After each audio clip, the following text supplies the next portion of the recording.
Olá, eu sou Angela Pérez, sou atriz, sou mestre e doutora em antropologia social, agora fazendo um doutoramento em pós-colonialismos e vim aí a convite do Novembro Negro fazer contribuir aí com o debate sobre colorismo. Os temas que eles propuseram são temas polêmicos, e o tempo é muito curto, propuseram pra gente 7 minutos. Então eu vou colocar algumas questões e tentar ser sucinta. Gostaria de começar sugerindo que a gente compreendesse o colorismo mais como um fenômeno e que a gente pudesse escolher diante desse fenômeno qual a postura que a gente quer tomar e quais as consequências de cada uma dessas posturas que a gente pode adotar. Então, eu compreendo o colorismo como algo que pertence ao sistema ideológico do racismo, assim como o branqueamento, né? E inclusive são ferramentas do racismo que se conversam, né? Porque o colorismo ele age justamente também, nessa hierarquização das pessoas negras, como se as pessoas que fossem mais claras estivessem mais perto do branco, fossem hierarquizadas de forma superior a ter privilégios nessa sociedade racista.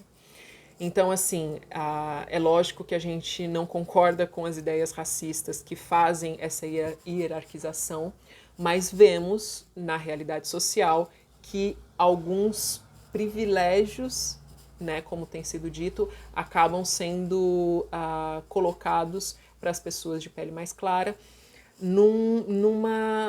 como eu vejo assim, numa ferramenta de desmobilização, inclusive, e de deslegitimação da nossa união em termos de luta, em termos políticos, né? E aí eu, enfim, recorro a um texto da Sueli Carneiro, que fala sobre negro de pele clara. Ela fala nesse texto sobre essa questão da diversidade, né, que o outro, visto por esse sujeito universal branco, né, como é colocado principalmente pela ciência, o outro é sempre um outro homogêneo, um outro monolítico, e as diferenças desse outro não são reconhecidas. Então, é lógico que nós, negros, somos diversos entre nós. E essas diferenças em si elas não têm nenhum tipo de hierarquia, mas o sistema racista faz com que isso tenha. Então a questão é como essas diferenças são usadas, são apropriadas por esse sistema. E aí também, né, há informações sobre isso nesse texto, mas em outros lugares também, sobre a escolha que os movimentos negros fizeram em torno da categoria negro, né? O IBGE que classifica pretos e pardos, como que essa escolha de agrupar pretos e pardos dentro da categoria negro foi importante para as conquistas do movimento negro e conquistas que a gente vivencia hoje, né? Então, eles tiveram por base as, enfim, estatísticas que mostravam que pessoas pretas e pardas tinham proximidades em dados como desemprego, saneamento básico, nível de escolaridade, a pessoa. Enfim, mas todos esses dados mostravam que há uma proximidade entre pretos e pardos e uma distância gigante desses grupos em relação à população considerada branca. A partir disso, então, essa opção política é feita e hoje conseguimos falar que os negros são a maioria da população no Brasil porque essa escolha política foi feita. Em decorrência disso, a gente tem várias outras conquistas em termos identitários também, essa cisão da identidade do pardo, né, que em outras culturas é colocado como birracial, enfim. Aqui a gente conseguiu politicamente que essa identidade fosse negra. E isso é sim uma conquista, principalmente diante do histórico que a gente tem dessa impossibilidade de buscar nossa ancestralidade. Enfim, diante de tudo isso, eu pergunto, a quem interessa hoje que a gente comece a olhar para esse debate do colorismo,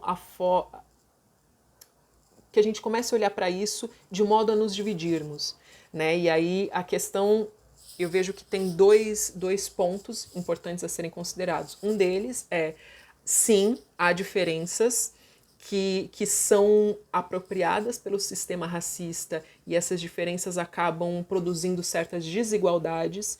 Então, não se trata de ignorar que certas vivências são específicas, sim, de pessoas negras de pele retinta, mas, por outro lado, como que a gente também não deslegitima a identidade de uma pessoa negra de pele clara que tem uma experiência social de pessoa negra e que se posiciona politicamente como uma pessoa negra.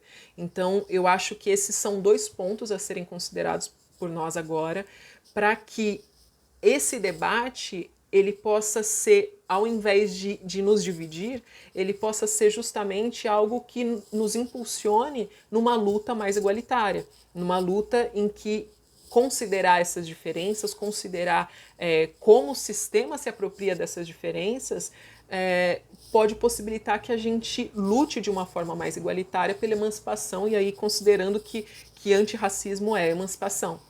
Então eu sinto que a gente está exatamente nesse ponto da encruzilhada de entender como isso é usado pelo sistema racista e como a gente pode se posicionar de forma a não reproduzir mais violências e mais desigualdades, seja para o negro de pele escura, seja para o negro de pele clara.